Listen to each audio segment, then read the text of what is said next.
যে গণতন্ত্রে ফিরে আসার জন্যে নির্বাচনের বিকল্প নেই।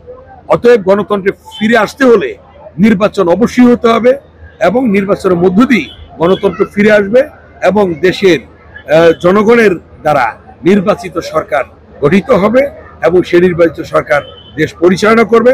এবং আজকে যে উপদেষ্টা অন্তর্বর্তীকালীন সরকার রয়েছে, মাননীয় প্রধান উপদেষ্টারা তারা নির্বাচিত সরকারের হাতে, রাজনৈতিক সরকারের হাতে ক্ষমতা হস্তান্তর করবেন।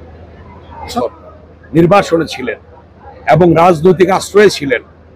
ব্রিটিশ সরকার তাকে রাজনৈতিক আশ্রয় দিয়েছিল এবং আজকে আসার ক্ষেত্রে তিনি সকল বিষয়ে আজকে বিষয়টি আসার জন্য যে সকল বিষয়ে আমাদের কার্যক্রম গ্রহণ করা উচিত ছিল এবং সেগুলি সমাপ্তির দিকে এখনো হয়তো কোনো কিছু বাকি রয়েছে, যার জন্যে উনি গতকাল এটা ক্লিয়ার করেছেন যে তার একক নিয়ন্ত্রণে নেই আসাটা।